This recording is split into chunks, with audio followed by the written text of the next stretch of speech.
Donc bonjour, alors on va continuer les principes de ce livre chez Pape. Et là, on est arrivé à l'étape où quand on a donné le projet en production, qu'est-ce qu'on va faire après? Après ça, il faut que nous soyons juste un peu, on va dire, ne faut pas trop s'inquiéter. À chaque fois qu'on sort un nouveau projet, il y a généralement beaucoup de questions. On appelle ça une espèce de tempête.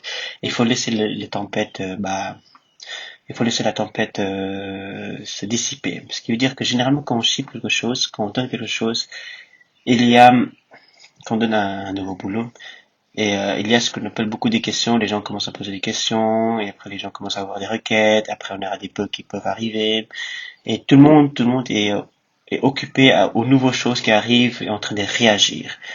Et parfois aussi, c'est les clients qui veulent lancer une fonctionnalité, ils disent que pourquoi vous avez fait ça, on veut l'ancien, parce que l'ancien, on n'est plus habitué à ça. Ce qu'il faut faire, c'est de rester cool et relax. Il faut pas trop, enfin, il faut laisser couler relax pendant quelques jours. Le temps de laisser couler. Il faut aussi être ferme et se souvenir pourquoi est-ce qu'on a rendu ce projet. Parce qu'on avait défini ce projet avant, donc c'est normal qu'on a rendu, on a des raisons. Donc, une autre raison, c'est de rester libre. On appelle ça des dettes. Non, je le traduis. C'est tout simplement dans le sens que il faut dire non aux nouvelles idées. Donc, il faut apprendre à dire non parce que sinon,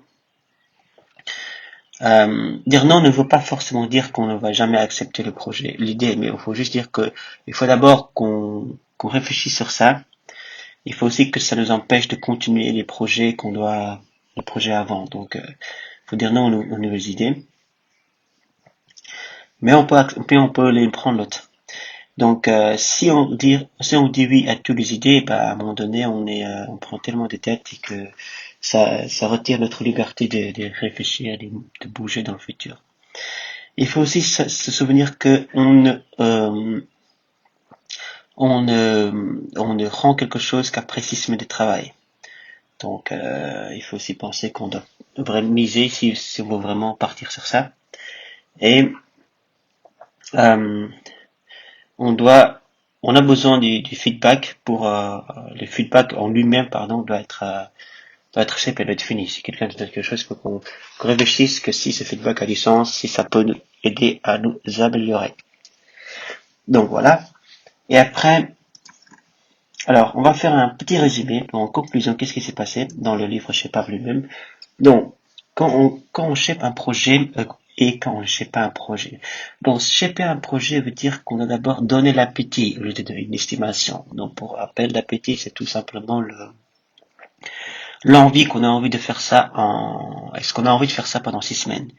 Donc, il nous donne une idée, on lui dit, ok, on a 6 semaines, et comment on va faire pour que cette idée se réalise en 6 semaines? Alors que l'estimation, c'est l'inverse, c'est qu'on vous donne une idée, enfin, on vous donne plutôt une idée, vous allez dire combien de temps vous allez prendre pour faire cette idée de A à Z. Voilà. Donc, il faut aussi apprendre à designer dans un bon niveau d'abstraction, donc pas trop concret ni trop abstrait. Donc, suffisamment clair, mais suffisamment flou pour que les gens puissent être créatifs quand ils font ça. Donc, il faut écrire les conseils avec des gros marqueurs pour que les conseils soient le plus grands possible et que les gens ont le temps de comprendre l'idée globale, l'idée générale des choses.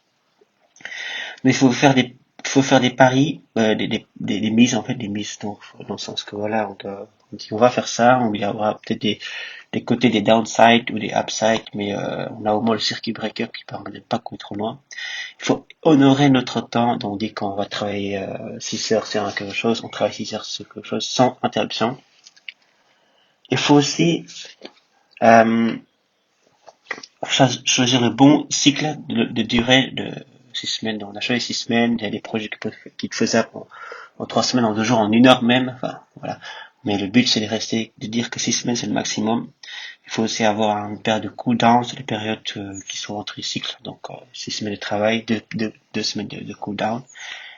Et il faut savoir découper le projet en petits morceaux pour qu'il soit faisable en 6 semaines maximum. Donc, alors, il faut savoir que voilà, on a les downhill et les uphill. Donc, les downhill, c'est tout simplement, donc, le uphill, c'est tout simplement que voilà, quand on travaille, bah, on découvre les choses qu'on doit faire. Et les downhill, c'est quand on commence à réaliser tout ce qu'on avait découvert. Ainsi, la communication entre les équipes peut aussi une certaine incertitude. Il faut savoir aussi mettre, Un scope américain. Un scope américain, c'est tout simplement dire que là, on ne fait pas. Là, c'est un must-have et là, c'est un nice-to-have. Donc, tout ce qui est nice-to-have, on le retire pour le moment et tout ce qui est must-have, on doit le faire pour l'instant. Donc voilà, ça c'est pour résumer tout ça. Et on pourra voir après comment intégrer ce shape-up dans Basecamp.